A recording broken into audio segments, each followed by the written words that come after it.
नमस्कार प्रेक्षकांनो, daily story चॅनलमध्ये आपले स्वागत आहे। काल आपण स्टोरीचा भाग 3 पाहिलेला आहे, जो तुम्हा सर्वांना खूप आवडला। आज आपण भाग 4 पाहणार आहोत, तर चला सुरुवात करूया। अर्जुनची मॉम रुपाली आणि अर्जुनचे डॅड सोबतच डिनर करतात। अर्जुनची मॉम मध्ये मध्ये रुपाली सोबत बोलत होत्या।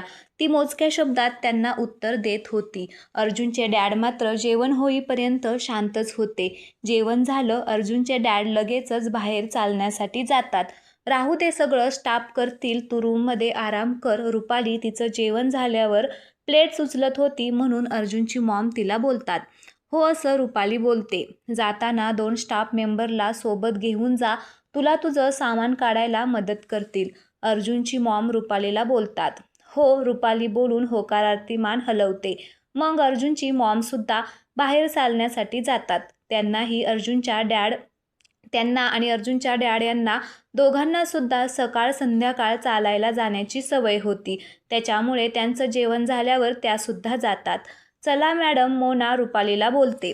रुपाली अर्जुनच्या रूममध्ये येते तेव्हा रूममध्ये सगळीकडे अंधारच होता। मोना लाईट्स ऑन करते, तसा रूममध्ये सगळीकडे प्रकाश पसरतो। रुपाली रूमला पाहतच राहते। खूप सुंदर रूम होती। एवढ्या मोठ्या रूममध्ये अख्खा 3 BHK फ्लॅट मावेल, रुपालीच्या मनात अचानक विचार येऊन जातो। रूमच्या मधोमध किंग साईज बेड, बेडच्या वर अर्जुनचा एक मीडियम साईजचा फोटो होता।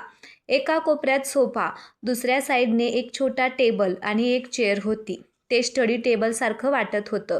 बाकी ऑर्डरोब वगैरे काहीच दिसत नव्हतं, पण 2 डोअर होते, म्हणजे त्यातलं एक बाथरूम आणि एक वॉक इन क्लॉझेट असावं, असा विचार रुपालीच्या मनामध्ये येतो। रुपाली रूम पाहण्यात बिझी होती, तेव्हाच 2 स्टाफ मेंबरपैकी महिला रूममध्ये येते। मॅडम, या दोघी तुम्हाला तुमचं ऑर्डरोब सेट करायला मदत करतील, मोना त्या 2 महिलांकडे पाहून रुपालीला सांगत असते। त्यावेळेस ओके, माझ्या बॅग्स कुठे आहेत, रुपाली रूमवर एक नजर फिरवून विचारते, कारण रूममध्ये तिला कुठेच तिच्या बॅग दिसत नाहीत। आता रुपाली एवढ्या मोठ्या घरामध्ये आलेली आहे, त्याच्यामुळे खरं तर तिला काहीच कळत नाहीये। कुठे जायचं, कसं जायचं याच्यापासून तिची धांदल उडत असते। क्लोजेटमध्ये ठेवल्या आहेत, मोना सांगते। ओके, थँक्यू, रुपाली स्माईल करून बोलते।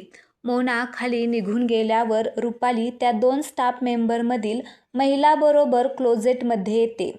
ते क्लोजेट म्हणजे तिच्या बाबांच्या घरी असलेली तिची रूम होती, तेवढंच मोठं होतं ते। तिथे अर्जुनची मॉम यांनी तिच्यासाठी आधीच एक ऑर्डरोब खाली करून घेतलं होतं। एवढ्या मोठ्या ऑर्डरोबमध्ये फक्त एकट्या अर्जुनचीच कपडे होती। ती सगळी कपडे त्यांच्या ब्रँड आणि कलरनुसार सेट केलेली होती। तिथे अर्जुनचे वॉच, शूज, सूट आणि परफ्यूमचं कलेक्शन पाहून रुपाली शॉकच झाली होती। स्टाफ मेंबरच्या मदतीने रुपाली तिचं ऑर्डरोब सेट करते। सगळं झाल्यावर रुपालीला मदत करणाऱ्या महिला खाली जातात आणि रुपाली अर्जुनची रूम पाहत होती। एका ठिकाणी खूप सुंदर बुक सेल होतं, म्हणजे त्याला पुस्तक वाचण्याची आवड होती हे तिला कळतं। रूम व्हाईट कलरमध्ये होती। रूममध्ये असणाऱ्या बऱ्याच वस्तू व्हाईट कलरमध्ये होत्या, म्हणजे अर्जुनने मला सांगितलेल्या सगळ्याच गोष्टी खोट्या नव्हत्या। खरंच व्हाईट हा त्याचा फेवरेट कलर आहे। रुपाली बेडच्या कॉर्नरमध्ये ठेवलेला अर्जुनचा फोटो हातात घेऊन बोलते आणि त्या फोटोवर ओठ टेकून पुन्हा आहे तिथे ठेवते। खरं तर रुपाली अर्जुनवर खूप प्रेम करत असते अजूनसुद्धा। रुपाली तिचा फोन पाहते। तिला तिच्या आईबाबांसोबत बोलण्याची खूप इच्छा होत होती, पण आता खूप उशीर झाला होता। तिचे आईबाबा झोपले असतील, म्हणून ती त्यांना फोन करत नाही आणि फोन साईडला ठेवून देते। ती तशीच बेडवर अर्जुनची वाट पाहत बसली होती, पण पोटभर जेवण केलेलं असल्यामुळे तिला डोळ्यावर झोपेची गुंगी यायला सुरुवात होते आणि ती तशीच तेथे झोपून जाते। अर्जुनला आज घरी यायची बिलकुल इच्छा नव्हती। 1 वाजून गेला तरी तो ऑफिसमध्येच बसून काम करत होता। दुसरीकडे आता अगं बाई, मी इथे जिवंत आहे तेच खूप आहे, तू कुठे लवकर घरी येण्याच्या गोष्टी करते, ठेव फोन, विजय वैतागून आता त्याच्या बायकोला बोलत होता।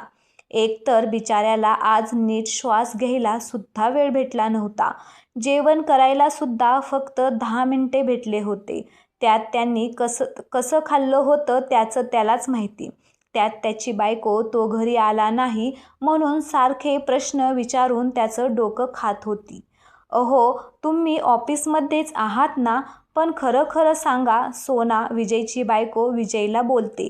सोना हे विजयच्या बायकोचे नाव आहे. आता ती या स्टोरीमध्ये ॲड झालेली आहे. अगं माझी आई ऑफिसमध्येच आहे. आता काय व्हिडिओ कॉल करून दाखवू का तुला? असं आता तो विजय जास्तच वैतागून तिला बोलतो.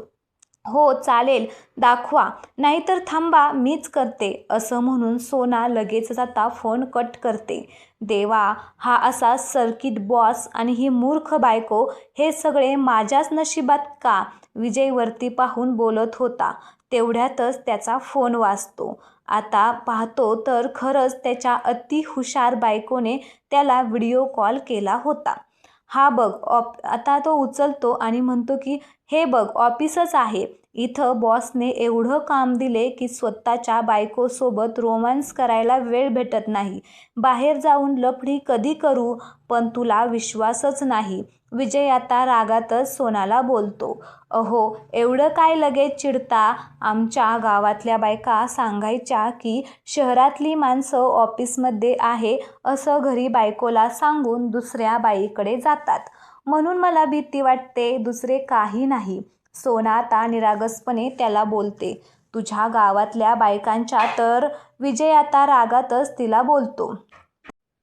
ओ, असं काय करता? तुमचं नाव विजय आणि अशा शिव्या देता का? सोना बोलते. त्यावेळेस आता विजय पण बोलतो. तुझं नाव पण सोना आहे, मग जरा सोन्यासारखी वाग. आणि तुला अजून पण विश्वास नसेल तर थांब, मी बॉसला तुझ्यासोबत बोलायला लावतो. थांब, त्यांच्या केबिनमध्ये जातो. विजय तिला बोलून त्याच्या केबिनच्या बाहेर जायला निघतो. ओ, काय करताय? थांबा थांबा, आहे मला विश्वास, ठेवा फोन. अर्जुनचं नाव ऐकून सोना घाबरून त्याला बोलते आणि लगेचच आता फोन ठेवते. तर इकडे आता तिने कॉल कट केला म्हणून विजय जरा रिलॅक्स होऊन श्वास घेतच होता की पुन्हा त्याचा फोन वाजतो. पुन्हा सोनाचाच फोन असेल म्हणून विजय न पाहताच फोन रिसीव्ह करतो. आता न पाहताच फोन रिसीव्ह केल्यामुळे तो आता लगेच बोलायला सुरुवात करतो. सोना, तू काय वेडी झालीस का? थांब, खरंच बॉसकडे फोन देतो, विजय बोलतो. विजय फोनवरचं नाव पाहून कॉल रिसीव्ह करता एवढे मॅनर्स नाही आहेत का तुझ्याकडे? अर्जुनचा रागीट स्वर कानावर पडतो. तसं विजय घाबरून फोन बाजूला घेऊन नाव पाहतो तर खरंच अर्जुनचा फोन होता. सॉरी बॉस, विजय बोलतो. आणि ही कुठली पद्धत बोलायची सोनासोबत? तू या भाषेत बोलतो का? अर्जुन आता त्याला असं बोलतो.